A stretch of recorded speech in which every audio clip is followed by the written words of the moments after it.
Good afternoon, everyone, and welcome to our Edith Harris Lecture on Disability Justice. I'm Cheryl Kubiak. I'm the Dean of the School of Social Work, and I want to invite all of you to full participation in today's Fireside Chat.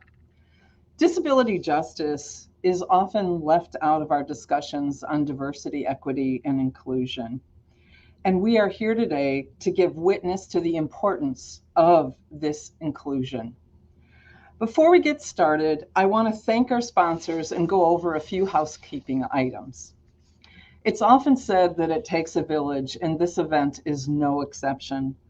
I want to give thanks to the colleges and institutes and the provost office here at Wayne State for their contributions to the event, and a big shout out to our partner from Detroit Disability Power. So thank you all for the help and support for the event. A couple of reminders in terms of our students and those seeking continuing education credits. Please write your full name in the chat so that we can record that. I also want to introduce our two ASL speakers that will be on the screen throughout, Rachel and Mary, and they will be transferring this role every 15 minutes, but they will be here throughout the duration of today's event. So now I'd like to introduce our provost for the welcome. Mark Kornblue has been our provost since July, so he's fairly new in his role.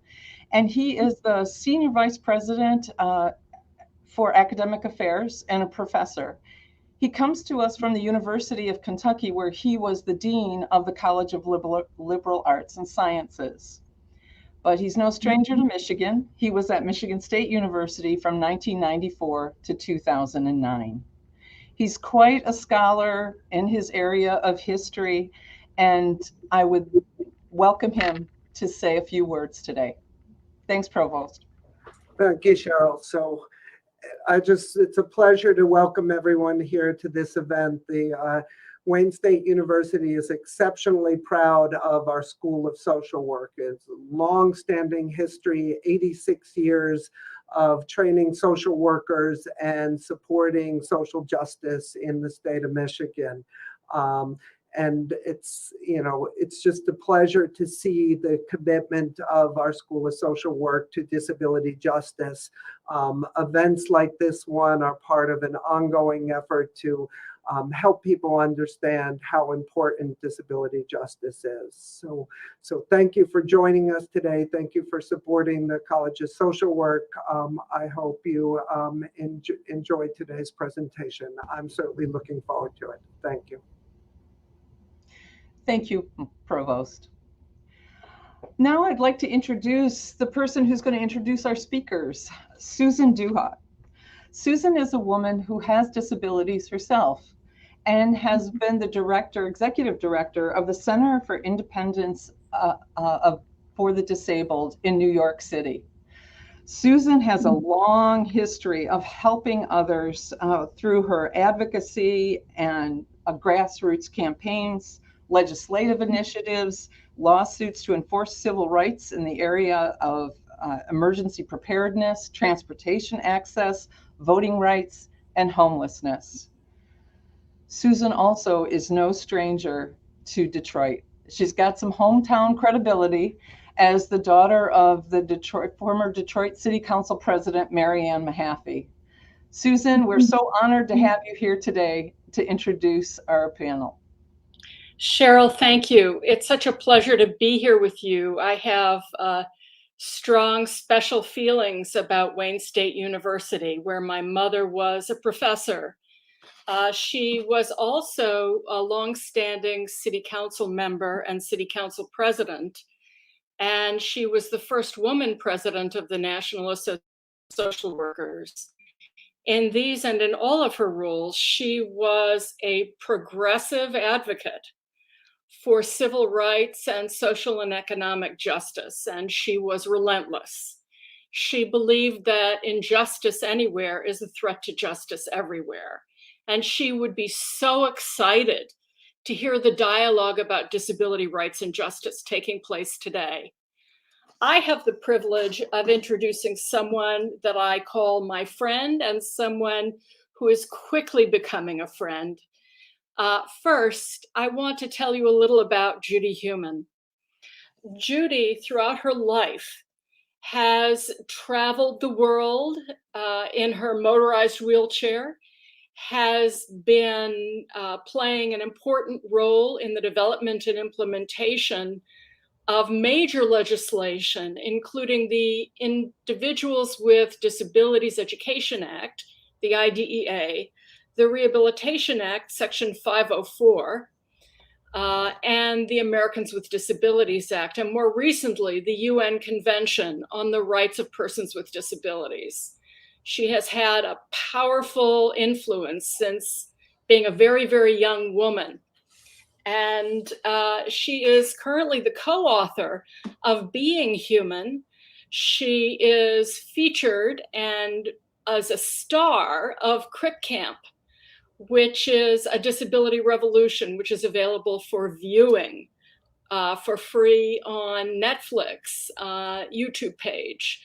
I know that her book is available on Audible and on various internet websites. I hope it's coming to libraries all over the country, including in Detroit.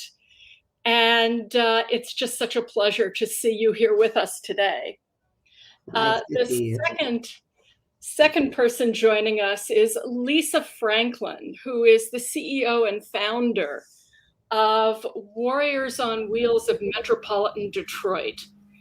And that's a 501c3 nonprofit that advocates for services for people with disabilities and older people. Lisa, interestingly, she was telling me that she grew up a couple of blocks away from the site of the Detroit Rebellion, which I also remember. Lisa, at the time, was very young, but her father made sure that his family was safe. But more than that, he stayed and became an incredible community leader and was responsible for bringing about the rejuvenation and the betterment of the Detroit community. He was a tremendous advocate who worked on the front lines. And so, Lisa, I know that, like me, you come by your advocacy honestly through growing up with someone who is an advocate and public servant. And absolutely. Thank you so much, Susan. I love getting to know you. Thanks. Same here. Same here. Thank you. Well, this is indeed a pleasure and an honor. I've heard about Judy. I've seen the movie Crip Camp. And if you have not seen it by now, you are really doing yourself a disservice. You must see the movie. It talks about Judith's life.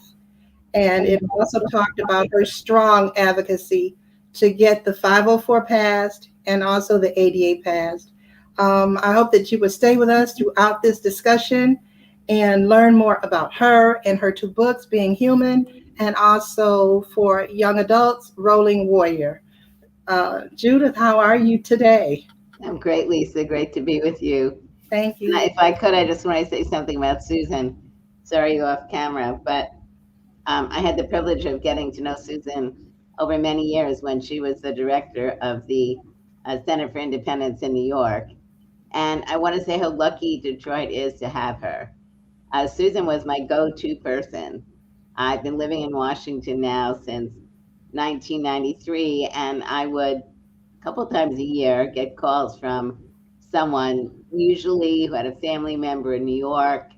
There was something going on. They weren't getting what they needed. The family member had a disability, and who should they call? And I always knew that if I called Susan, she and her staff would respond to phone calls, not only help people get information, but help make sure that they were getting what they needed. So I didn't know about her mother. And so, you know, the apple doesn't fall far from the tree.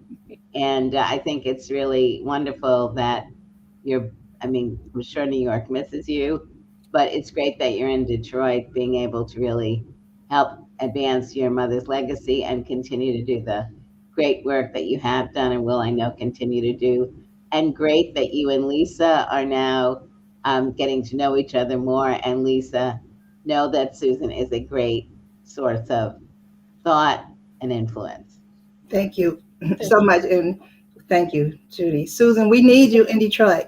I'm so glad to be here with you.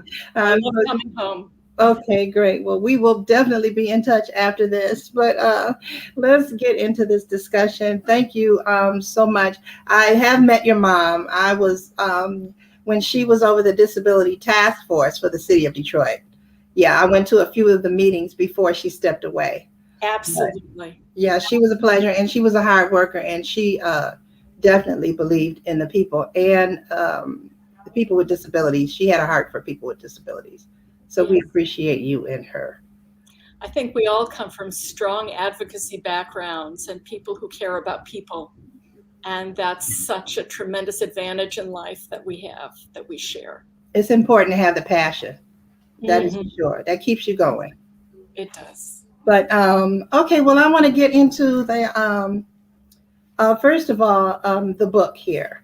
There is a prelogue in the beginning that says, as a young woman, Julie rode her wheelchair through the doors of the U.S. Department of Health, Education, and Welfare in San Francisco as a leader of the Section 504 sit-in, the largest takeover of the government building in U.S.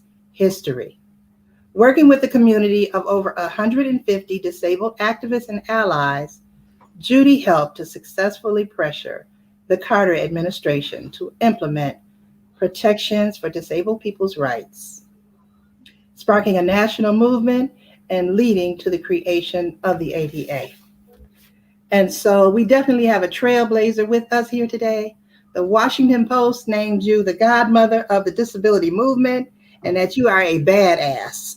So don't let the looks fool you, everyone. But we have some questions here that we're going to get into. In your book, Being Human, Judy, you discuss your childhood and you relate a fascinating set of circumstances. Your parents were sent over as teens to escape Nazi Germany, and their lessons to their children about questioning authority and constructing arguments to support their beliefs.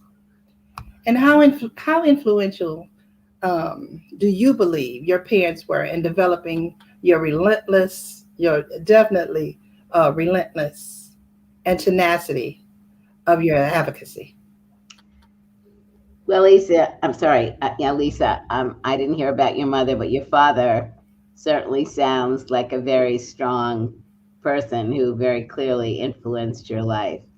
And I want to say that my parents, I don't think they saw themselves when they were first getting married as being influencers.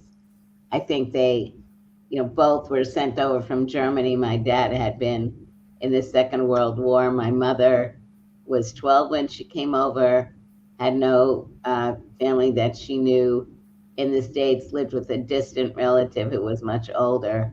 And she was creating a life for herself as she was moving forward. My dad was sent to live with relatives in Brooklyn, and all his brothers were able to get out, but parents, grandmother, and many other relatives didn't. But they were resilient. I think their resilience really was getting tested after they had me, and then at 18 months old, I had polio. My mother was pregnant with my brother. She was 9 months pregnant, actually, when I had polio. So what I learned from them, and really in some way I'm continuing to learn from them, even though, they died in the 1990s, was, my father's, there is no such thing as no. And whether he literally believed that, I think very much made me realize that not believing in no doesn't mean you get yes every day. It means that getting to yes in many ways is something which comes incrementally and which is constantly being reshaped. And so I think those are some of the important points that I learned from my father and my mother. My mother, like many mothers, was the on the ground foot soldier, because my dad was working 6 days a week, 12, 14 hours a day. And he was very supportive of my mother. But, as you get older, you can reflect back on things that our parents were doing and others were doing. And I think as we get older, we really get to kind of decipher and figure out what and how they were doing things, and filling in what you don't know with whatever you think might have happened. So for me, I always tell parents that it is really important that they be strong role models for their children, that they fight in the case of disabled kids for their children to be in inclusive settings, for quality education, and allow children to believe that their kids can succeed. Absolutely. They're not going to have all the answers, but how to reach out to others to help get answers. Absolutely. And my mom, she worked, hard worker, and my dad was a civil engineer. But my mom taught us how to be respectful. I was a baby of 7. I have a twin brother. So I was spoiled. I got just about everything. And I was daddy's girl. But, when after he sent us to Ohio to be with my grandmother to come in 67 when the rebellion started, because we were only a block away from 12th Street. And so the tanks were up and down our street and the whole 9 yards. So he sent us to Ohio and stayed to protect our home. Well, after it was all said and done, he became the president of the Linwood Community Organization and also the VP of Virginia Park Citizens District Council. So they were responsible for rebuilding 12th Street, building homes. So I saw this. I saw him going to countless meetings, and I saw the neighborhood come back to life. And so you're right. Our parents, without us even knowing, instill certain things in us that makes us passionate and respectful and able to molding us into the person that we are as adults. And so, yeah, that's very important, very important. And I love them for that. I had no idea that I would be where I am today. I was injured in a car accident in 1996. And so I'm a very spiritual person. So I just asked God, would there's something from this? I know there is. You have covered me. I'm still here to talk about it. So whatever you need me to do. And here I am with you today, Judith. And I'm just so glad to be able to meet you, and so that we can connect and I can call you with questions, because I will be calling. Thank you. I will be calling for advice. But my second question for you, well, you know what? I have a question for you since we're talking about our background and some of the speeches and motivation that you've done for other people. In some of your speeches that motivated and incited so many individuals to act and remain in the fight, realizing that at any time it could turn for the worse. What were some of your motivational antidotes that you would use? How would you talk to people? How did you get people to understand how important it was, and that you needed them to hang in there with you just one more day? You just told them one more day. And how did you resonate that to them? Because so many people are fearful of getting involved nowadays because of retaliation. They think things may change for them. So what is that like? So I think, we're looking at a continuum of issues. So when we look at the 504 demonstrations, when we were finally in the building, trying to get people to stay more days, I'll discuss. But one of the important aspects about this, for the audience, there was a law passed and signed in 1973 called called the Rehabilitation Act of 1973. And in that law, there is something called Title V. This is for history buffs. And in Title V, there's something called Section 504. Section 504 is basically identical to a provision that was in the Civil Rights Act of 64, but the Civil Rights Act of 64 does not cover disabled people. So this particular provision says if an entity is getting money from the federal government, it may not discriminate against someone based on their disability. Now, this was a very important new piece of legislation. And if we unpack it and understand what it said, it meant if a state government, a local government, transit, schools, universities, hospitals, healthcare facilities, all of those entities get money from the federal government. And what did it mean not to be able to discriminate? And who were disabled people? Those were questions that were being answered between 1973 and 1977 as the rules to implement the law were coming about. And I was in New York then in 73. I went to Berkeley. I was in graduate school. I was getting involved with a wonderful organization called the Center for Independent Living, which was the first CIL really around the world and in the United States. And then I also, while in graduate school, went to Washington, D.C. and worked for a senator for a year and a half. All of this was very important because I was working with other disabled people in Berkeley and at the national level, a group called the American Coalition of Citizens with Disabilities, which was based in DC. And that organization was composed of other disability rights groups.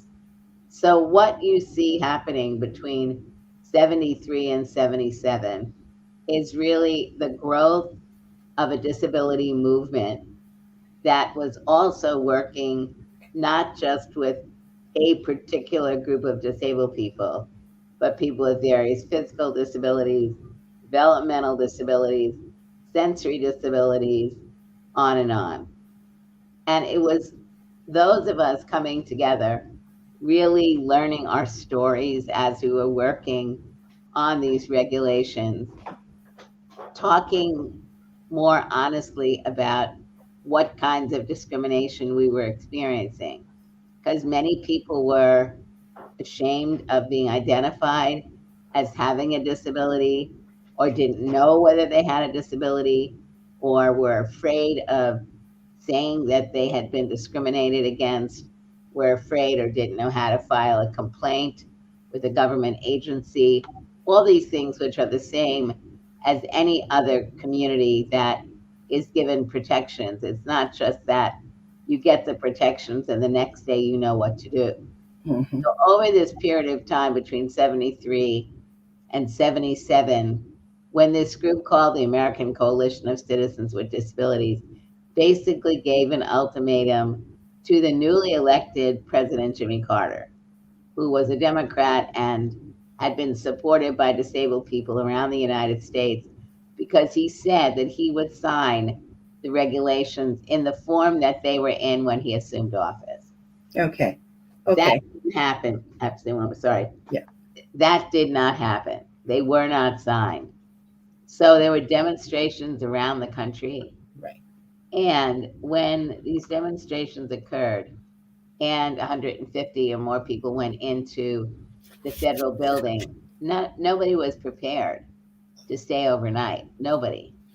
And so we were able to get people to recognize that each one of them individually and collectively made a difference. And that we believed if we could hang strong, supporting what was going on around the country on getting these regulations signed, that it would impact people individually and collectively. And that's really why people were staying. They saw a bigger vision, and they were a part of it. Well, let's go back just a little bit to your early days at Camp Jeanette and talk a little bit about how all of this stemmed from the collection of like minds and spirits. At Camp Jeanette in Upper New York, you were a counselor for a camp where families would send their teenagers to every summer for 2 weeks. And you all became like a family. And back in the early 70s, buses weren't accessible, subways, trains weren't accessible, curbs, just barriers all over the place. And so out of discussions from this camp, you all became friends and started to fight, from what I understand. So now this is where you are rallied together for 504 and ultimately the ADA. So we've got some clips from the film Crip Camp, which was produced by Barack and Michelle Obama Foundation. And if you have not seen the movie, tune in as soon as we leave this webinar, this symposium today. You've got to watch it. But anywhere for 5 hours without resting my body. What was that like, Judith? And, you know, it lasted for 28 days. That's amazing. That is really amazing. I mean, I think that's absolutely right. It was amazing. And I think none of us could have predicted the amount of time that people had to be there. A group of about 23 or 4 of us left the Bay Area and went to Washington, D.C., and we're working with people in D.C., linking up with other disabled activists from around the country. And then the group went back the day that the regulations were signed to be able to have a celebration when people came out. I think, you know, what was going on in the building is it was building a little community. People who didn't know each other were getting to know each other. And there were people there who knew each other before they came in. And there was work that they were doing. So there were all kinds of committees, communication committee, the food committee, the entertainment committee, the communication committee, which was very important, getting information into the group, getting information out from the group. You can see that the work that we did with the media was very important. And you see that when you watch Crip Camp, a gentleman named Evan White, who was one of the reporters that basically embedded himself with the work that we were doing and came with us to Washington, D.C., which is why there's so much good documentation. But I believe that everyone in the building believed that they individually and collectively made a difference. And we were seeing progress on a day-by-day basis. In some cases, it didn't feel like very much, but it was really important that we kept people informed, that they felt that, we felt that when we weren't in San Francisco, we knew what was going on, and that the people in San Francisco were being kept up to date to what was going on in Washington. And this 3,000-mile bridge was something that in the end was going to be instrumental in getting these regulations not only signed, but the objective was signed unchanged, signed as they were when the Carter administration came into office. And what we were concerned about, and one of the reasons why these demonstrations happened, is we were learning from staff inside Health, Education, and Welfare that the new secretary, head of the agency, was looking not only at a review, which he of course had the right to do, changing administrations, of course they're going to look at what they're signing, but he also had worked for companies and agencies and universities as a lobbyist. And so we were afraid that he was going to be in a position now where he could make changes that we felt would be unacceptable. So there were lots of reasons: creativity, humor, love and support, I think is what really made this happen. And you know, they probably didn't like that at all. So they turned the water off. They, once people were going out to connect with their families, they locked them out, wouldn't let them back in. I understand at one point they were giving you a glass of water and a donut for food. So, and of course, they knew what they were doing. They were trying to weaken your strength because you were strong in numbers. And so, in order for you all to eat, there's a very interesting part in the book and in the movie that the one of your protesters was Lomax. Brad Lomax. Lomax. Brad Lomax. And Brad Lomax was a Black Panther. Yes. And so let us cue in clip number 2 and look at that for a moment. And then we'll ask you some questions about that. I think a couple of points. Brad Lomax was not only a member of the Black Panthers, he was one of the founding members of the Panthers in Oakland. And he acquired multiple sclerosis. And so he obviously was a respected member of the party and was a part of the organizing group in the Bay Area. And it was he that reached out to them to get them to support what we were doing. Brad was in the building and then also went with us to Washington, D.C. There were other groups that also supported, but I think really the Black Panthers were particularly of note given the work that they were doing in Oakland at that time. And I believe one of the reasons why people were able to stay is people weren't hungry.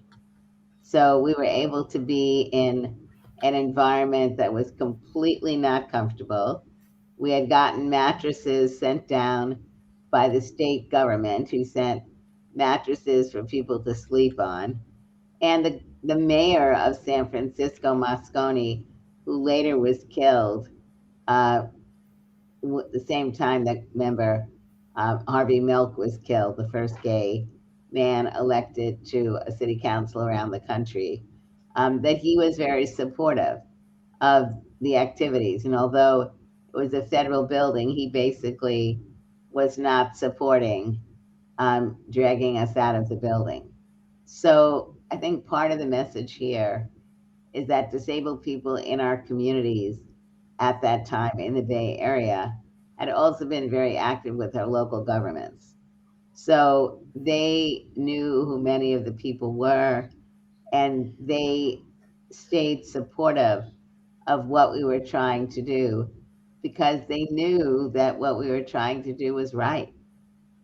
They knew about discrimination that we were facing. And remember, we're talking about entities that got money from the federal government. And so one of the ways to help end discrimination would be to ensure that discrimination across many areas would no longer be legal. So Moscone was one of the people that was a strong supporter. And that's what we need. And let's say that again, Judy. Let's say that again for the politicians who we've talked to till we're blue in the face, and they know that we need support from politicians in low and higher places to help us squash discrimination of people with disabilities. Absolutely. Can you describe the importance of building collaborations with other partners to strengthen movements? Yeah, I mean, I think the disability community in many ways was learning from the civil rights movement in the 50s and 60s and forward. Television, I always talk about the importance of television because it allowed us in little ways to be able to learn about big issues.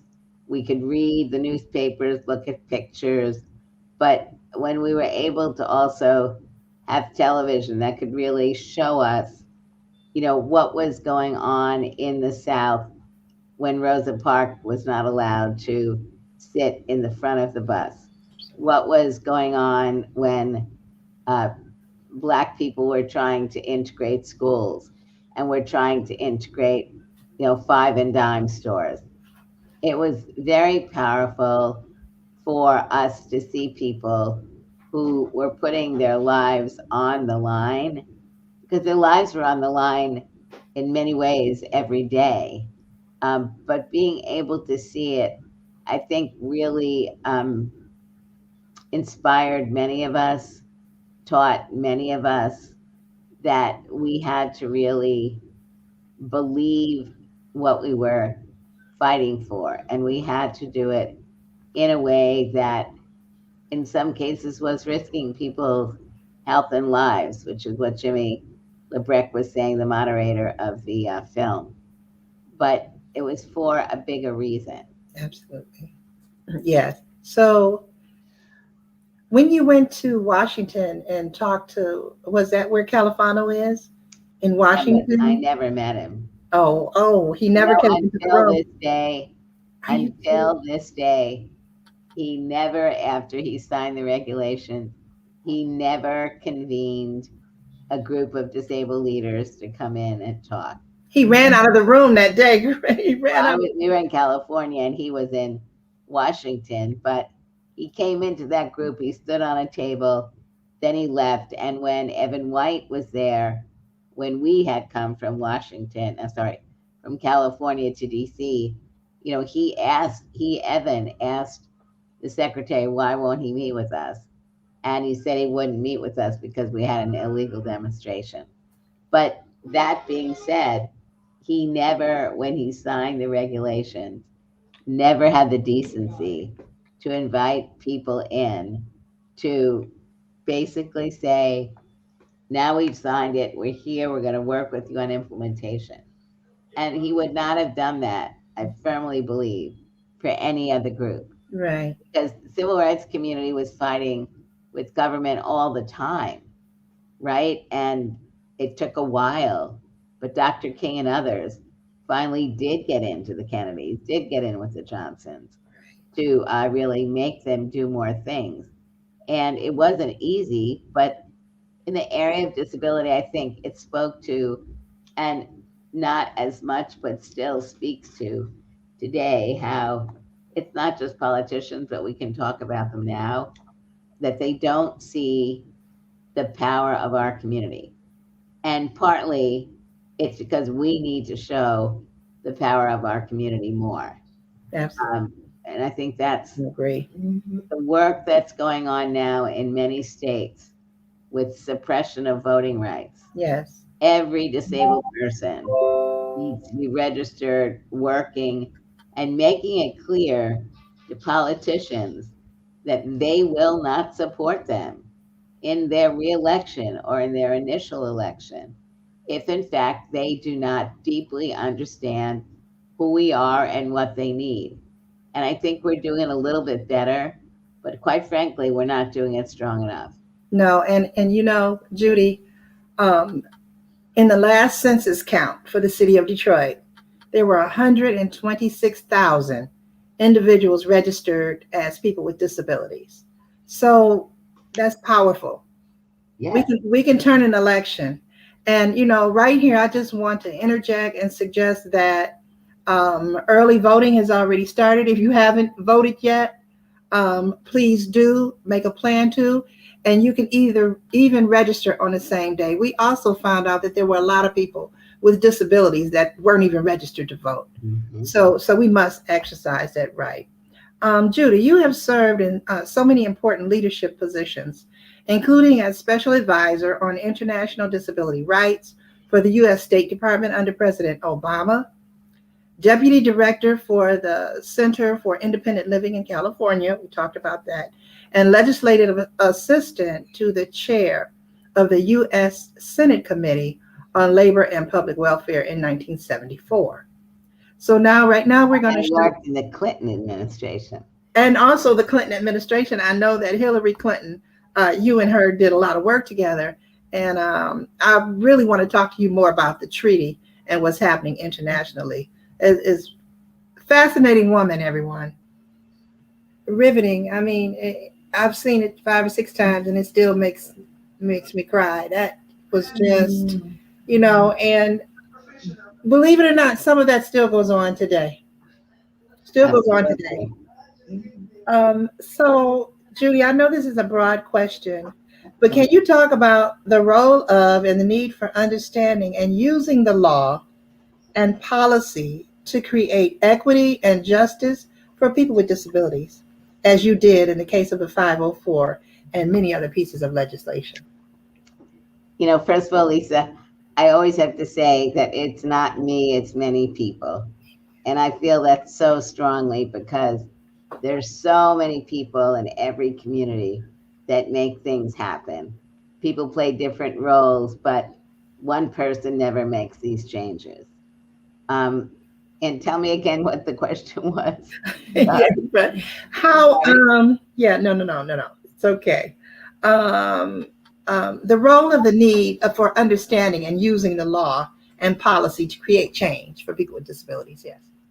I think we need to recognize that we need to continually be helping people learn about their rights.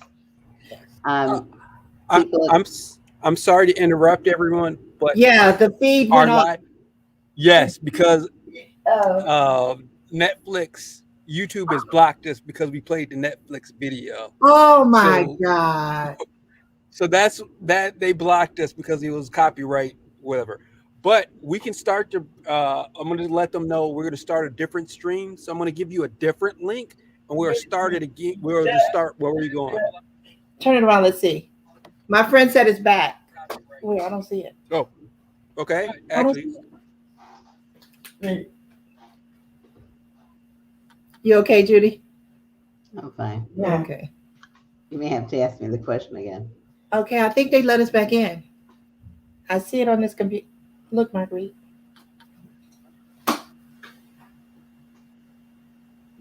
Okay, so let me ask you the question again. Okay, Sorry. forgive me, everyone. I'm sorry. Okay. Thank you. Thank you. Okay. Yeah, just talk about the role and the need for understanding the law and how right and how we can change things and equity for people with disabilities if you know your rights. And I wouldn't just discuss this around disability. You know, any law, civil rights laws in particular, Amen to that. people will know about them as we're moving towards them and working hard to get these laws passed.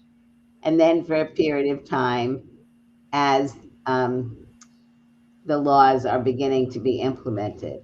But as the number of people who know about the law, not who are affected, but who know about the law, may diminish because they're newly disabled people who never heard of any laws in disability.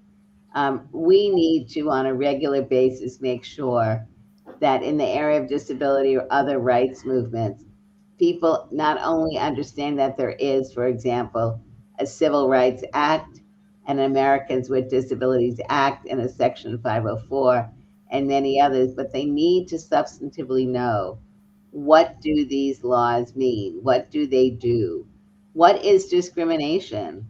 If you feel you've been discriminated against, what are the things that you can be doing in order to address it?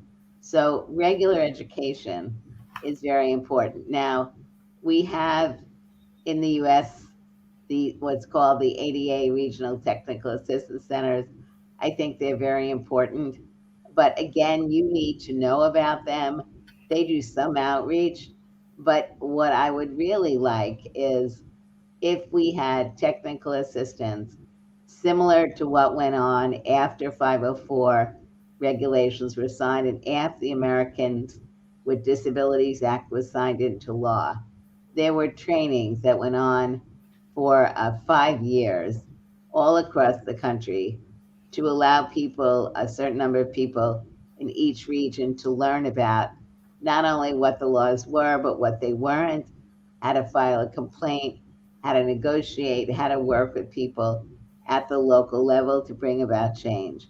I think that's very, very important.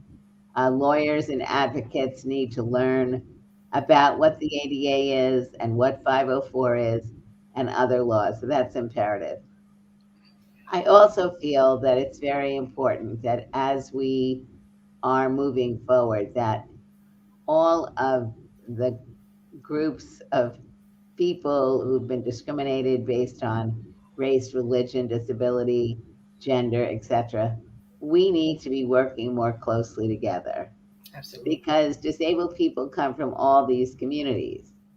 And you may be a part of one community not having had a disability and then acquire a disability. Yeah. And then it's important for people to do what the School of Social Work is talking about, not looking at disability, which is something that is negative, not looking at fixing people, but rather looking at what we need to do to ensure that people can live an active quality life. So Absolutely. people need to understand their rights, understand how to use their rights, but it's also that those who have a responsibility not to be discriminating, Yes. they also need to understand, what are they doing that may be discrimination? What do they need to change so that they knowingly or unknowingly need to stop discriminating? And I think the community overall, not just disabled people, but disabled people and people of all races and backgrounds, really need to recognize that unity across the board will help advance everyone. Absolutely. Well, I'm putting it out here right now, Judy. I think you should do a master class on this. I really do. I think that we need a place to go to and learn in all corners of the world what you've done with your life that we can fashion by, definitely. Lisa, Yeah, you are a leader in your community. bless your heart. You are. It's not because of me, it's because of you. Oh, And I think it's very important. I keep repeating this. We need to recognize that what we're doing is not brain surgery. What many of us are doing is just looking at commitment and not seeing anything but commitment and drive as something that we believe in. amen. We can take a Amen. break, but I don't think we can because it's in our blood. It really is. Yes, it is. So, Judy, where do you think we go from here? So many areas. I think one priority for me really is voting rights and voting suppression. I think whether we live in a state, like I live in DC, A, which is not a state, but B, there are no voting restrictions. In the area of disability, things may not be always being done according to law, and that's an area we have to work on. But in DC, like in Michigan, the forces have not restricted the way people can vote. But when we go to states like Georgia and Texas and the other 20 some states that are putting restrictions on how people can vote, that needs to be of grave concern to us all.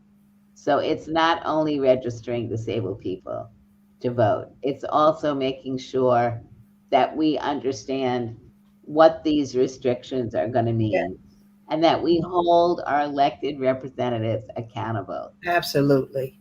And I think it's something that's easier said than done in many ways, but there are so many 61 million disabled people in the US.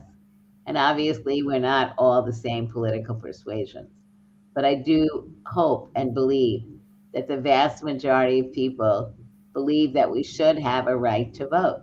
Yes. And that our disability, our race, our socioeconomic level should not adversely impact our ability to vote. Amen. And but that is something that we need to be speaking about much more loudly. Groups like the American Association of People with Disabilities and the work that they're doing with the project called Rev Up, it's a nonpartisan organization, but working to help disabled people understand what their rights are around voting, to be able to help that they're getting information on what are the critical issues. So voting for me is one. The other one is really helping to support the development of a cross-disability movement so that people with all forms of disabilities, visible and invisible, in fact, recognize that we are stronger together than apart. That the remedies that we may need to address discrimination may be different, but if I support a remedy that you need and you support a remedy that I need, that in the end helps to ensure that appropriate remedies are brought about. And what do I mean by that? So if somebody is deaf, the ability to have sign language and captioning provided all the time. Yes. To be able to go to school and get what you need, be able to go to the doctor or the hospital. For those whose first language is not English, for those whose disability adversely affects their ability to read independently, or who may need support in helping to answer questions and process information. And we need, as I've been saying, we need all the civil rights community itself to recognize that we have biases. We all have biases towards one or more people or categories of people. We need to address that. When we see disabled individuals or hear of people with invisible disabilities who are being discussed with organizations that are not just disability groups, when we really can have a more forceful collaboration, I think we will really be advancing the needle a lot more. Because, you know, when we look at COVID and we look at the number of people who died, who had quote unquote underlying conditions, Yes. people with diabetes and hypertension, many of those people did not know that they had a disability. And why would that be important? It may well be important because they may be being denied services because of their disability, or they can't drive and they can't get somewhere, and they need assistance in getting from one place to another, or whatever the issue may be.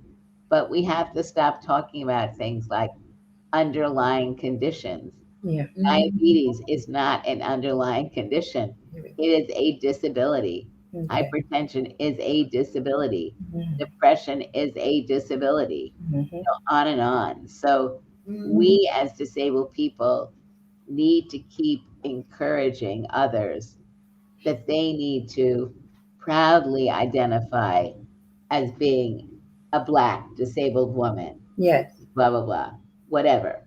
But that should be something that we want people to understand. When we cannot come forward as the total person we are, that also limits our abilities to move forward.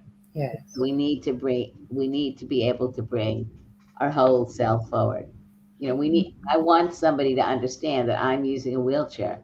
I don't want someone to say to me, you know, I never even think about you being in a wheelchair. Because if they don't even think about me being in a wheelchair, they may invite me to something that's not accessible. Absolutely. Yeah. They may be setting something up and not thinking about how are we going to make this accessible so Judy and other Judys can come to these events. I want them to see that I am a woman. I want them to see that I have a disability. I want them to see that I'm Jewish. These are all important things to me. Yes. And just like for you, Lisa, Yes. you know, the composite of who you are, That's right. make us who we are. Absolutely. Absolutely. Nothing negative at all. Definitely positive. 100%. So we have a lot of questions from people in the audience, because we could talk all day, Judy, and we'll get the opportunity. But I'd like to bring in Catherine Wright. And hold on. Catherine Wright is pursuing a doctoral degree in Wayne State University School of Social Work and Anthropology, which also is known as SWAN. And a little water in it. And recently created the Ableism in Social Work, Making Your Practice More Accessible Online. It's a workshop. She focuses on intellectual and developmental disability with an emphasis on how individuals with disabilities navigate the educational system. Thank you for joining us, Catherine. Thank you. I'm so glad to be here. So we have some questions that were previously submitted, and there are quite a few of them, so I won't do them all, but I'm just going to pick and choose a few of them in sake of time. Did you want me to start out, Lisa?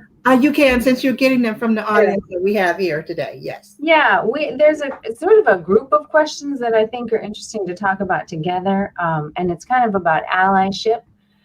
So one student says, I am a social work student passionate about mental health services and access for individuals with disabilities. What can social workers do to make their services easier for clients with disabilities?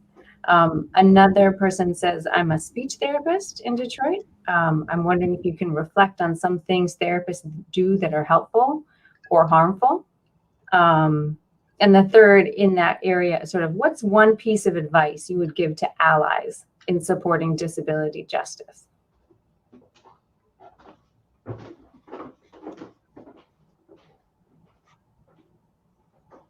And Lisa, I'm going to answer. You're going to answer also? Okay. Okay. Go ahead, Judy. You first, please. First of all, thank you for the question. And I think it's very important for you to, not just the person who's answering this question, but you broadly, including me. We need to understand what strengths and weaknesses exist, for example, in the mental health community. Are we listening to people who have mental health disabilities and what they're saying and what their movement is working towards? I think it's very important that whatever community we're working with, that people who are from those communities need to be the leaders in our discussions.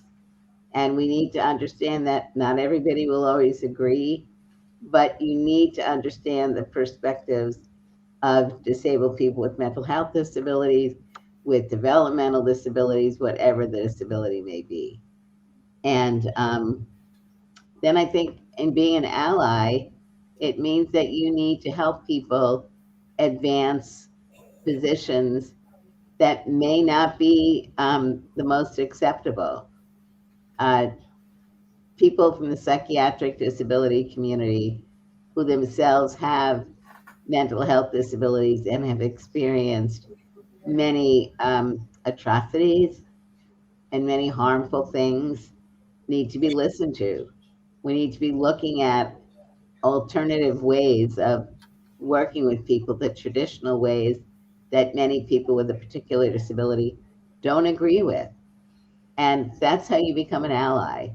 You have discussions, you listen, you learn.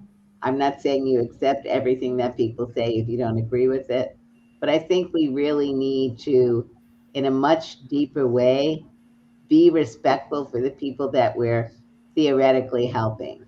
Or are we, in fact, reinforcing practices that at the end of the day are harmful to people?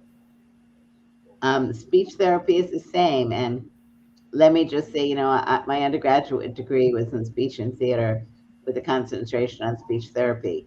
And while I've never practiced, because I moved into teaching and advocacy and policy, one thing that I've been very upset about is that ASHA has come out with a policy opposing what's called facilitated communication. Facilitated communication is something that some disabled people use to help them participate in discussions in their homes, in their places of work, in the community in general. And there has been controversy about facilitated communication for many years now. But I know people who are using facilitated communication, and like anything, things are not always done the right way. But for ASHA to come out completely opposing this, I think in the end is detrimental to ASHA, because people who are using it believe in it. It's helping them advance their lives as equal in society. So if you are a member of ASHA, look at their facilitated communication policy, question it, look in your community at what's going on, who are the people that are using it. There are many different modes of AC, but recognize that we need to be respectful of the people who are being affected by something. And non-disabled people who have typical speech coming out against something like this is exactly what we mean by ableism. So if you really want to look at what ableism is at its deepest core, look at practices that go on that adversely affect people's way of living their lives and being disrespectful because something isn't always done the right way. Allies in general, I mean, I think as an ally, it means you want to be a learner and you want to be able to learn from other people and those people who are affected. So if we're looking at people, I don't know, pick a disability, you also want to look at people who have whatever the disability is and look at the multiplicity aspects of who they are. If they're Black, if they're Latino, if they're an immigrant, because there's so many different issues that come into impacting a person. And in order to be an ally and really help people move forward, we need, especially, you're all, or many of you are studying or are social workers. Social workers play very critical roles. And if you don't understand some of the multiple issues that may be going on with the family, the services they get could be quite dangerous.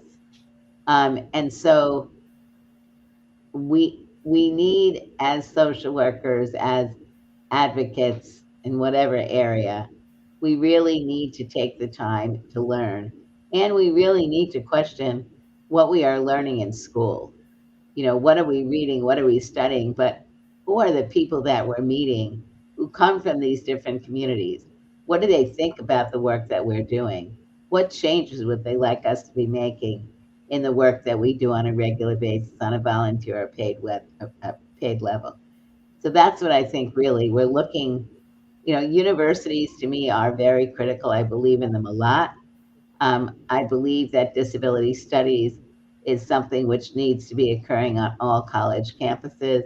But I also believe that other studies need to be integrating disability into what they're doing, and that disability studies needs itself to be able to be representative, not just of disability, but of disability plus all these other aspects that impact our lives, that impact our thinking, our acting, the support that we get. We need to feel proud of who we are. Yeah. And we are more than one thing.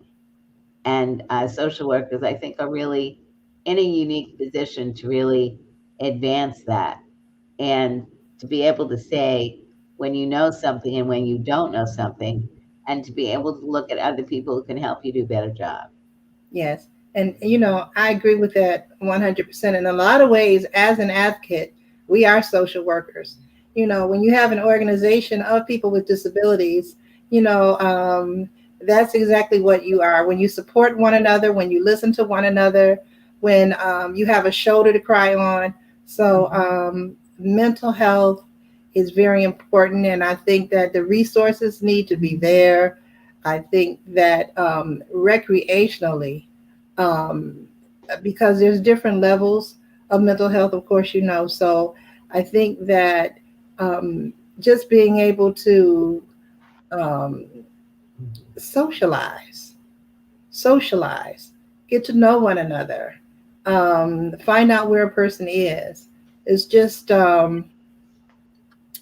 something that we've been doing for a long time in our group. And it's important. And go ahead, Catherine. You can go with the next question. Sure. We had another. What Judy was But wait a second, Catherine. And maybe, Lisa, you could talk a little bit more about what you do in your groups. Well, we have been advocating for the rights with local government, making sure that we have the same advantages as anyone else, accessible housing, clean, safe, reliable transportation, the ability to vote in accessible voting sites, making sure that the accessible machines are up and running on the day that anybody else gets to vote, whether it's early or on election day. We should have that right. There was a lawsuit from the National Federation of the Blind that came out of the National Federation of the Blind because the ballots are not in Braille. And so what they did is they put the applications in Braille, but then after you put the application in for the absentee ballot, you couldn't vote unless someone was hanging over your shoulder. So we still have a long ways to go, but it is very important. So we've been doing that quite some time. And it's just been very, very rewarding. So, yeah. We had another question come in from the chat. This person says, I'm a PhD student in educational studies, and I work in a community program based at Eastern Michigan. The question is, what would disability justice look like in K through 12 public schools in the United States? What would be the first concrete actions to start organizing through a disability justice perspective in schools? I would say there are different aspects of first. So one first for me is that parents understand what their rights are under the Individuals with Disabilities Education Act, under 504 and under ADA. And why do I say that? Because parents are the first line with their kids. It's the parents who bring their kids to school. It's the parents who are hopefully overseeing what's going on educationally. It's the parents who are seeing things that are working and are not working. And it's the parents that are frequently asking for help and are not getting the support that they needed. Their children are not being appropriately evaluated, not being appropriately served, all too frequently being taken out and put in separate classes and not being included. So having parents that are knowledgeable and armed and not alone. By that I mean it can be very difficult, not in the area of disability only, but in any other area, when you feel like you are the only one there trying to make a difference. When you're dealing with teachers and social workers and speech therapists and all these different groups of people that come together for an IEP meeting and you come in by yourself. So parents who are having issues trying to get their children what they need should be able to talk with people in advance about what to be prepared for, what to have when they come to a meeting, and ideally to have somebody who can come with them to the meeting, whether or not they support them in actually speaking or just be a moral support. I think that to me is logical. If you have to get to a place where you're arguing with the school district on needing various support services and wanting, for example, that your kid is in an inclusive setting, many times you really need support. So I think the parents are critical and helping them learn is very important. Likewise, I think we need to be ensuring that teachers and administrators. I was just about to go there, Judy. Go ahead. Go ahead, please. They need to be learning in school about what inclusive ed is, about how to make accommodations in a classroom, not just for kids who are identified as having disabilities, but as we know, the classrooms of today are very different than the classrooms of 45 years ago. They're much more diverse in many, many ways. So teachers need to be getting better training, and teachers who are quote unquote special education teachers really need to be looking and learning about how to help appropriately assist students with various disabilities learn how to read and write and do math and science and whatever, and be supportive with the regular classroom teacher. So teacher education and teacher training is something which is important, not just in the area of special ed, but general ed teachers need also to be learning much more about the diversity in a classroom, and how a child who may have a learning disability or dyslexia or whatever it may be, their first thought should be, how can I get this kid out of my class? Right. It should really be looking at what kinds of supports does this student need and how can we get the support that the student needs. I think in education, we need to be fighting much more in general for more tax dollars being spent on public education. I'm very concerned about money that's going into other than public education, because we see in many of these alternative settings that disabled children are not being brought in, that they're not being successful. Maybe they're setting up segregated schools only for disabled kids, which is exactly what many of us do not want. So, you know, it's really, all of this doesn't have an answer. I would say it's looking in your communities, at districts, at schools, at leadership who are doing good work and emulating them.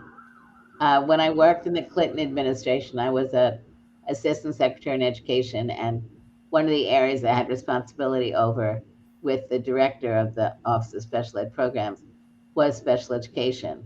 So when I traveled, I visited schools all the time. And I could tell as soon as I got into the school what the school thought about disabled kids, what the school looked like, where the kids were, how they were being spoken about.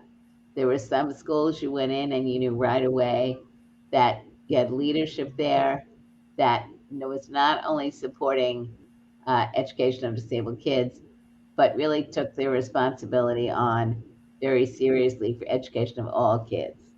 And those were the schools that I really feel needed to be raised up, that their principals and vice principals and teachers who were doing really good work really needed to be involved with other schools to look at what was happening that was good and what was happening that needed to change. So, you know, look at the parent training information centers, the protection and advocacy in Michigan, other organizations that are doing strong advocacy. Learn about what's going well, learn about what's not going well, and learn and work on what you can do to have an influence. Thank you for that. You're giving me an idea. So thank you for that, because you are right that the parents need to know their rights. But I think you're doubly right to say that administrators and teachers and school board members, education committees, what down the line, no. Run for school board. Yes, yes, yeah. Become educated, get support, run for school board. Yeah. Not just for disabled kids, but for all kids. Yes, to know. Absolutely. We need to have many more people in elected positions. Okay. Great. I have another question, sort of changing topics, and this one is very close to home, very close to Wayne State. So the question is, how do we get local building code officials to have more pride in what ADA provides to people, rather than treat it as an inconvenience or a choice to property owners? And I'll just add that elevator access at Wayne State University can be a little terrifying sometimes, and I see signs about how many times have you got caught in an elevator. And so some social workers are interested in advocating for better elevator access in our own university here. There, I think, you know, you ask for a meeting with the highest up at the school, and you bring people together and you ask them to produce their plans. Why is this happening? How often is it happening? How long is it taking you to fix them? Why is it taking so long, and why are they breaking? I think it's really the leadership of the school is the one that has responsibility for maintaining the structure of the school. You know, do they have a committee that's dealing with grounds? Of course they have committees that are dealing with grounds and buildings and new construction, etc. I don't know if there are disabled people who are knowledgeable working on those committees, if they're on staff. But I would definitely say you go to the core of the problem. Does the leadership know what the problem is? what are they directing people to do? What is their timeline to do it? And what are people, faculty, staff, and students doing when this is not happening correctly?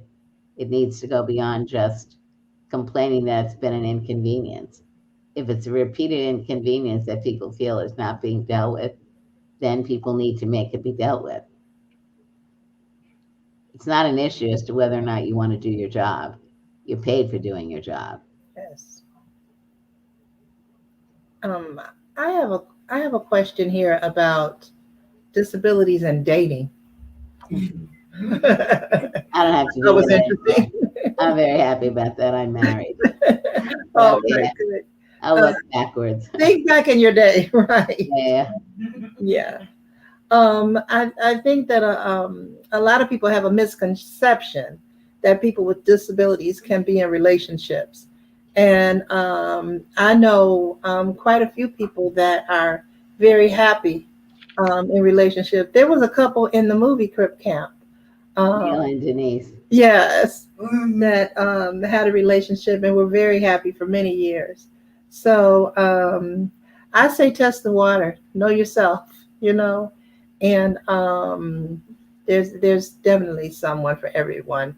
Go around to different gatherings where people with disabilities are. You don't have to stay in with someone with a disability. I've been married or together with the same guy for 35 years.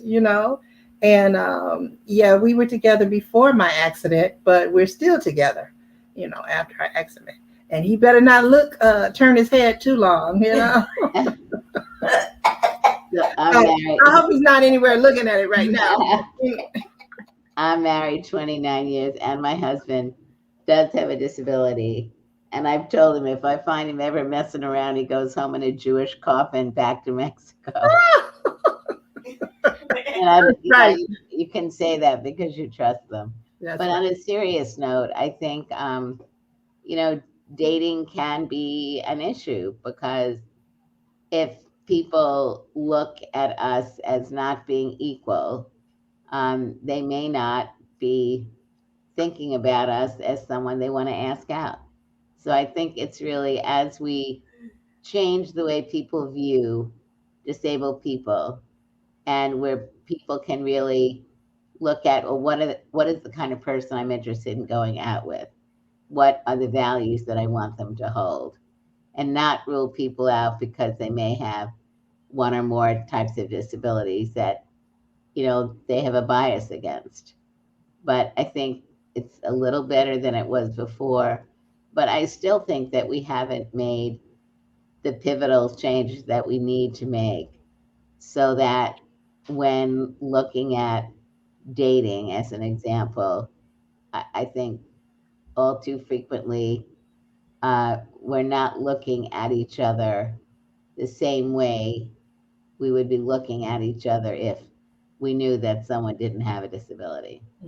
I just think we hear too many of those stories still. And again, at the end of the day, it's who do you know in your community? How are you talking to people? When these discussions come up, what are people saying? And that's the way we learn. And I think that's, again, learning is something that I think is so important when we're addressing issues of discrimination, regardless of what the cause of it is or who it's infecting. Yeah. Lisa, we had a question come in that I think would be interesting for both. And Judy, I don't know how much you know about Michigan's auto insurance reform that recently occurred. Since now there's no more no-fault reform in the state, many people who rely on funding through their insurance because of disability that they received through an auto accident are losing that funding. Yeah. So the question is, we're trying our best, but leadership is still ignoring us. So what more can we do?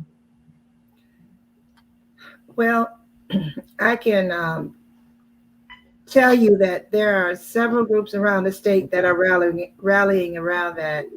And there's a Facebook page entitled We Can't Wait, Michigan, MI. And I myself was in an automobile accident, so I was covered under auto no fault. Now there's $26 billion in that MCAA fund to continue to providing care. But when the governor and the mayor of the city of Detroit signed this bill, well, he supported the bill. The domino effect from it is just horrendous. I don't care what economic status you are from, how much money you have, what you've done in the past. People are losing services and ending up in the institutions, in the group homes, in the nursing homes, in assisted living. And ultimately, the government is still going to have to pay. And so people have lost their attendant care. They have lost the ability to go physical therapy, to occupational therapy. And I myself am in that category where my family used to help take care of me, for some of the daily things. The insurance company will no longer support me in having my family do the work. And so if your family is able to stay home and help take care of a loved one, and the insurance company pulls that away, then the family members have to go out and work. They have to sustain the house, or the person who had this house modified for them will no longer be able to stay there because nobody's there to support it. And so when you take that income away from a family, it's devastating.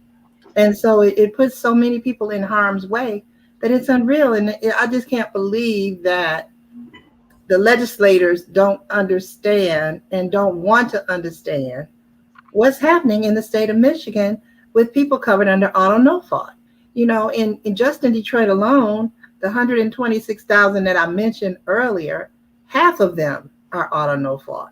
That's an awful lot of people. And so if you go on that website, We Can't Wait, you can find out more information about a lot of the stories. I mean, we're talking about 5-year-olds and babies who were injured in auto accidents that no longer have the nursing care to help aspirate them or care for them in the middle of the night while their family members are. This is really this horrendous. It really is. And I can't, the way politicians are, I can't believe they're doing it for money, but I can't believe that they don't have a heart enough to understand that these survivors are now people that are cannot do certain things for themselves and need the support, and they're taking it away from them. It's just a sad affair. It really What's is. the name of the? We Can't Wait, MI. It's We Can't Wait, MI. We Can't Wait Michigan. They've got a website, but that's a Facebook page. I'm sorry, that's a Facebook page, Judy. We Can't Wait. Yes. Is Facebook? Yes, it's Facebook. Loads of information. Thank you. Write that Thank down, you for guys. asking that question, Catherine. Yes. And we're willing to fight. We're working on a town hall meeting, a roundtable discussion. We're working to go up to Lansing on November the 9th to lobby some of the politicians. The We Can't Wait group goes every Tuesday at 10 So o'clock. Yes. is this something that's already happened? Oh, yes. As of July 1st, 2021, they start yanking away services because they changed the fee schedule. So when they changed the fee schedule, they're only paying 45% of what they used to pay. So businesses are closing down. It's awful. It's awful, Judy. It's unbelievable.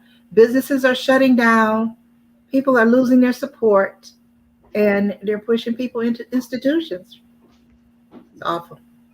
It's awful. So we're fighting back. How's the media covering it? Not very much, very little. Could be a lot more. And so we're working on getting that done too. We're working with a company right now who's providing us with videography so that hopefully we can shoot it out to the media. And we've got some attorneys that's supporting it so that we can get some advertising done. So hopefully you'll hear more about it, and I have some questions for you. But Catherine, I know you probably got a ton of other questions. So thank Sure. you. So, Yes, I know that's a really important issue right now in Michigan. So this is a question that came in earlier. From your perspective, Judy, how does disability justice look compared in the United States compared to other countries? So can you give us sort of a global comparison? I mean, globally, the United States is, I almost don't like to give comparisons. I think in many ways there are many similar things going on in the US to what's going on in other countries. Now, certainly countries that have, well, the Convention on the Rights of Persons with Disability, which is a UN treaty that began to be worked on in about 2002 and came into force in 2006 or 2008, basically is similar to, not identical to, but similar to the ADA. There are more than 180 countries that have done what's called ratified the treaty, which means that the government has agreed that it will work on implementing the treaty, which deals with education, housing, healthcare, independent living, the right to technology, etc. And as a result of the treaty and all these countries that are ratifying it, not including the United States, my neighbor, you want to meet my neighbor? My neighbor. Hello, neighbor. This is our our pod neighbor. Oh, okay. So I would say that the voices of disabled people all over the country, all over the world, are becoming stronger. I would say that many of our laws are stronger than laws in other countries. And I would say that many of our laws have been enforced for more years, and that we have stronger mechanisms to deal with implementation than in many countries. And so we also, it's very valuable that we work with other countries, both with the disability community and governments. When I worked at the State Department, one of my responsibilities was working within the State Department and across the federal government on trying to get the United States to ratify this Convention on the Rights of People with Disabilities. Now, just a little bit of history. In the US, which is every country is different, in order to get a treaty ratified, which means the president in this case would sign and agreeing that we will enforce, we have to get 2/3 of the US Senate to agree that they recommend ratification. Well, the Republicans have been in control of the Senate, and even though they're not in control right now, the margin is very small, and they have opposed ratification forever. They don't like the United Nations. That is one area where it's very different than most other countries. Most other countries really value the United Nations. I would say one of the big differences between us and many other countries is that we really do not, in a strong enough way, recognize our obligations, in my view, to support what's going on in other countries and to address issues of poverty and to be able to help elevate quality of life for disabled people and others. In many other countries where their governments do international work, the disability community is much more engaged. In Finland, in Norway, in Sweden, in Denmark, in England, in Japan, in Australia, in Canada, you can see really much more engagement that's happened over a long period of time. So one important part about the work that went on when when I was working in the Obama administration in the Department of State with Secretary Clinton and then Secretary Kerry, was we were really reaching out, working with the disability community, helping them to understand why this was important. A group called the United States International Council on Disability, USICD. So any of you that are interested in international work, you can go on their website, USICD. And they've been working very actively on both treaty ratification and many other issues like Afghanistan and disabled people in Afghanistan trying to get out of Afghanistan, etc. So there are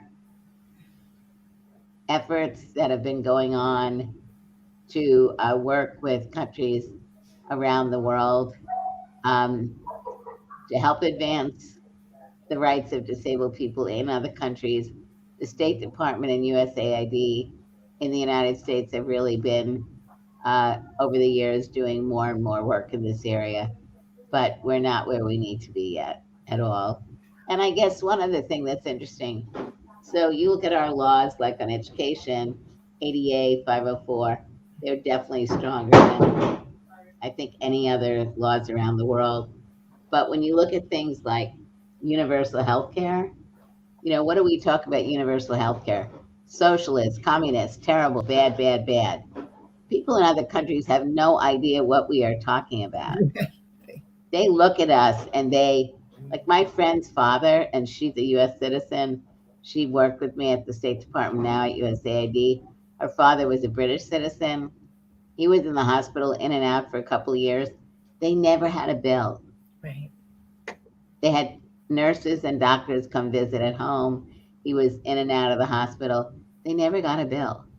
It's not that there wasn't charges, but it came through their taxes.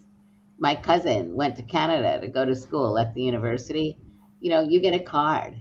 You know, once you've been accepted, you can get your health care.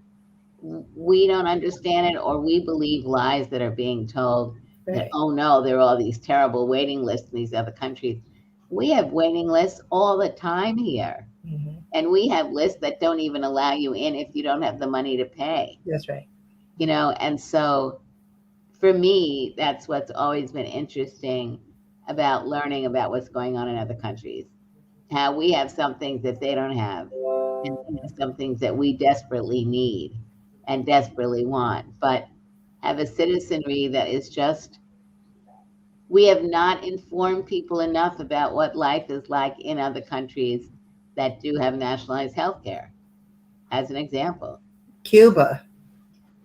Yeah. You know, Cuba's got a lot of problems, but Cuba definitely, days in the past, definitely was providing health care to all of the people, all of its residents. Definitely. And you saw years ago how they were sending people out to help in other countries, train doctors, etc. Yeah. But Canada, England, right across. Really. Yeah, Right across the way. It's painful. Yeah, it really is. Catherine? Yeah. So this is sort of a question for advice. When reflecting on your own journey in advocacy, what advice do you have for self-advocates and their family members who advocate with them? So I'm not a big supporter of the term self-advocacy. Oh, that would be great to explain, I think. I will. And I think there are more people with developmental disabilities who are also not liking the term self-advocate. I don't know why you call someone who has a developmental disability a self-advocate, and you don't call Lisa and myself self-advocates. You don't need to use the word self. When we talk about advocacy, people with all types of disabilities, we need to be seen as advocates, and families seen as supporting what we are wishing to accomplish in our life. That's right. If we change it for us, it changes for everybody. Exactly. Mm-hmm. And so, you know, when you use the word self-advocate, what does it tell you? It tells you that the person has a developmental disability. It tells you that, well, maybe they really can't be their own advocate. And maybe they need somebody else to do their advocacy. And maybe we're inviting them in. We're not exactly sure why. But for me, I understood when the word came up in the 70s, I think it was really more for non-disabled people to be able to say, you know, where are the people that we're representing? Let's call them self-advocates. And then we can, now, was there a need and is there an ongoing need to support organizations that are run by people with developmental disabilities? So they have their own groups that they can be supporting and running and working with other people? Yes, and that has been happening more than 20 years ago. But I personally want to call people advocates. I don't want to call them self-advocates. And I think that is not at all disrespectful. If anything, I think it's more respectful because I want people to be seen as equal regardless of the cause of their disability. And I think it's important for us within the disability community also to be able to support people who have different ways of, may have different ways of communicating, different ways of decision making. But at the end of the day, nobody does everything the same anyway. And for me, it's always important to have other people around me who know more than I do. One thing in Crip Camp and anything that you see about me, read the book, whatever, you can tell that I'm always relying on other people. And that's because I know that I don't know everything. And I also know that for me, sometimes I need to role play. I need to really question other people to kind of think about, you know, how should I be looking at this issue? So in the role of families, you need to be knowledgeable as much as possible, be supportive, and really assist your child in meeting other people like themselves who are advocates and who can work together on helping to bring about change, and then working within the broader disability community. I hope that answered your question. And there isn't one answer to your question. Yeah, of course.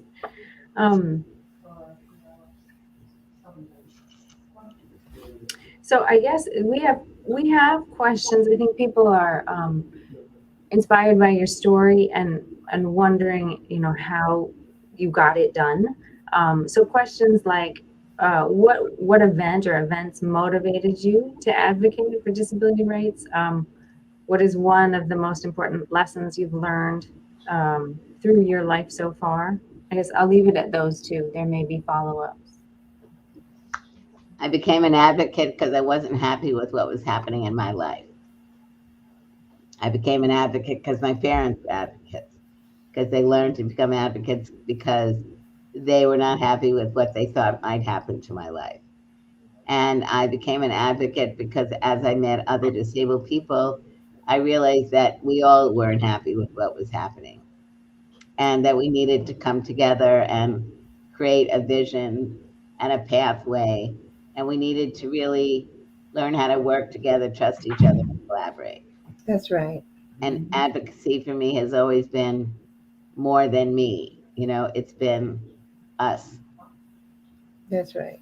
So, right, Lisa, I mean. Yeah, I agree with that 100%. You know, people say all the time there's powers in numbers, but that is the truth. You know, no man is an island. My aunt used to tell me that all the time.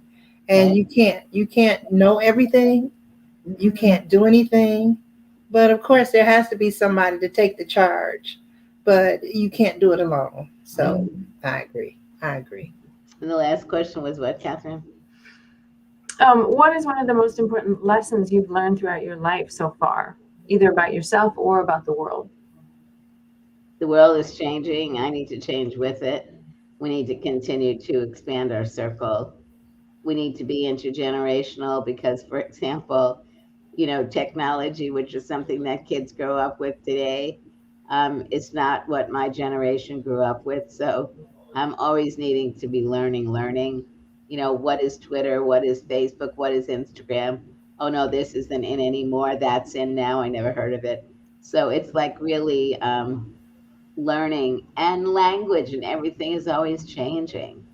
So I think it's really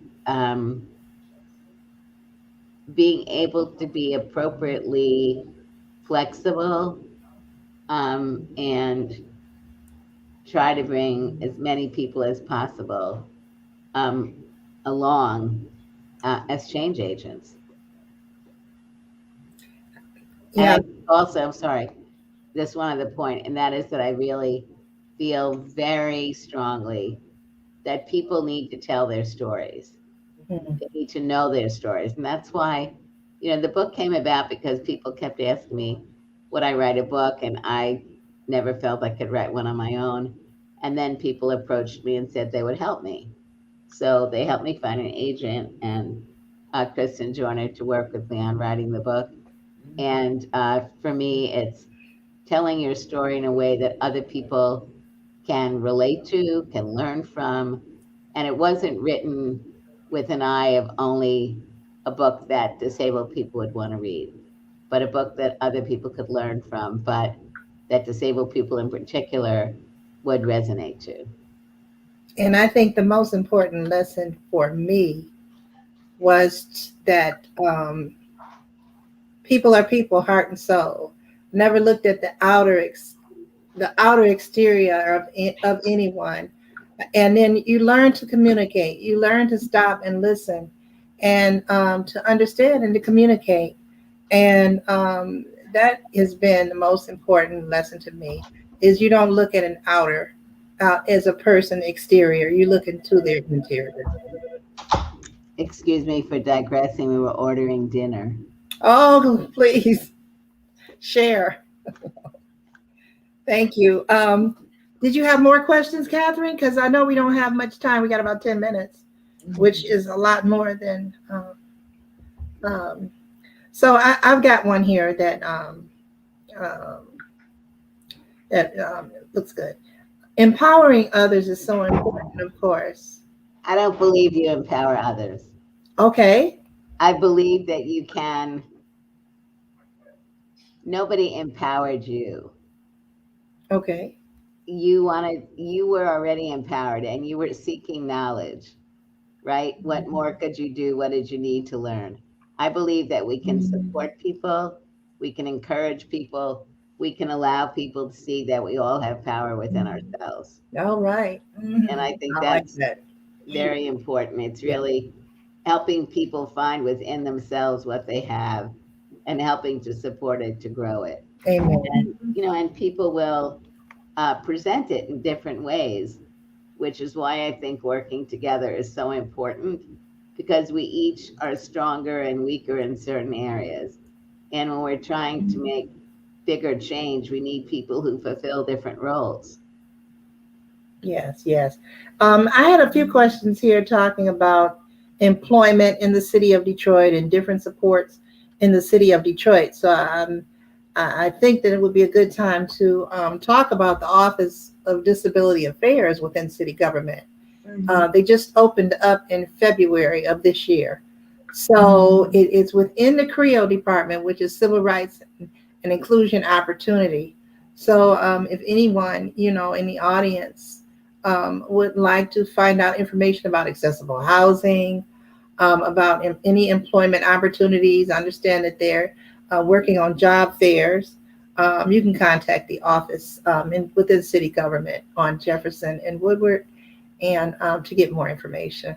And we're very proud of that and happy about that. We advocated for that with my partner over here, Marguerite Maddox, and Scarlett.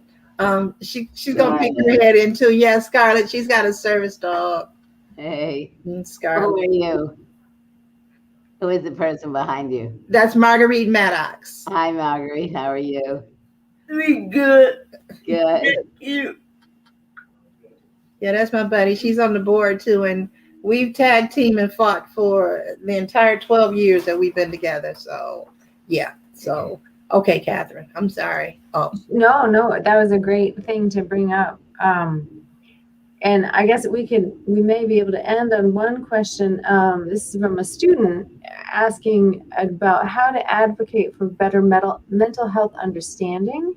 And this is in the context of professors maybe not understanding that mental health is a reason to provide an accommodation within a classroom for learning. Mm. I mean, I would like to, we can't have a dialogue, which is one of the problems with Zoom, but I don't know what your disability affairs office is doing, but certainly this is something that they should be doing, which is working when these kinds of issues are coming up, you know, helping you address them, but also proactively between the president's office and the various provost's offices, they should know about issues that you're facing with faculty. Mhm. And they should understand what the law is. They need to understand what their obligations are, and they shouldn't make it difficult for you. Now, if you're asking for accommodations that may be beyond the typical accommodations, making sure that they understand why you're getting them, how you need them, and to be able to talk with them about what you may need to do in order to effectively participate in the class. But it should be a partnership relationship, not one which is adversarial. I'd like to ask you, Judy, about accessible, affordable housing and getting developers to understand. And do you like the word universal? Yes. Okay, universal design. Okay. I love that word. Okay, just making sure. But yeah, that is something that we've been working on for quite some time. What do you recommend, even for the School of Social Work, how we can get developers involved in understanding what a benefit a universal design could be to a community, to the world? I mean, really. I think you should be looking within the state or outside of the state on people that are doing good work in the area of development and universal design and housing. And there are plenty of people out there that are doing good work. A friend of mine in St. Louis, Colleen Starkloff, been very involved with this. There are people in Massachusetts, the U.S. Access Board. So offline, I'd be happy to give you some names of people. Awesome. Thank you. Thank you. And I'm sure there are people in Michigan. Yeah. Someone gave me one resource, but I was just surprised that I could only find one resource. That's not good. Yeah, no, it's not good. So we're working in that area. I'll talk to you more about it. Okay. Catherine, got a couple more minutes. Sure.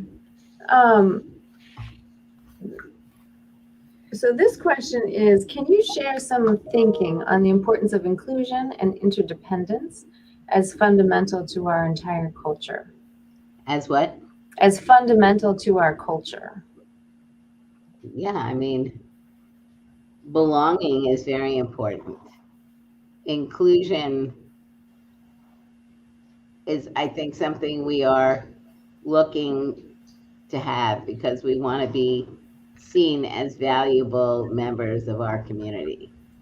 And we know that that doesn't happen for many people. So I think we're needing to look at what the obstacles are, what the barriers are, what changes have been made, because I feel like we wind up obviously having discussions about what has not yet happened. But I think it's also important to look at what has happened in the area of deinstitutionalization, in the area of community living, in the area of independent living, even in the area of unemployment, although the numbers are still nowhere near where we want them to be. But we need to look at how those changes came about. And then I think, it needs to be conversations within communities about where more do we need to go? And how can we work collaboratively together to make these changes happen? And I think, some of the things that Lisa was discussing before, around the insurance issue, allowing people to understand the adverse effect of what's going on will maybe get more people involved, although it's pretty terrible that it's already in effect. Yeah, it is. I see you, Professor Kubek. Can I ask one more quick question? What is a single piece of advice that you would give allies to join in and support disability justice? Thank you. Listen, learn, cooperate, and help advance the changes people are looking for. Awesome. Awesome. What a powerful discussion. I can't thank you enough, Judy, Lisa, Catherine, and to our interpreters. Thank you so very much. I've learned so much, but also I think that other things I have been reinforced. And I think what was reinforced so clearly for me throughout this presentation is that advocacy and systems change is not easy, right? It takes a lot of time and work and sometimes suffering, as you've clearly articulated and we saw in those clips, but it's possible. And I hope everyone felt very encouraged by that. I also think the second reinforced idea was that collectively we are much stronger than we are individually. We need to collaborate and coordinate to ensure that we live our values. And so I really appreciate you bringing those points home to all of us. I am very grateful to our audience for being here and want to remind you that March 4th, we have the third installation of this Disability Justice series. And on March 4th, our own Sharon Milberger from the Developmental Disabilities Institute here at Wayne will moderate a discussion of Detroit activists in the disability justice arena. So please join us then and look for it on the website, wayne.edu/disabilityjustice. So thank you to everyone who made this possible. I'm very grateful for all the work behind the scenes that it took to get this together. And again, thank you, Judy, Lisa, Catherine. It's been really rewarding. Lisa, reach out. Thank you, everybody. I really appreciated this. Thank you so much. The work that led up to today and today. Thank you so much. Yes, absolutely.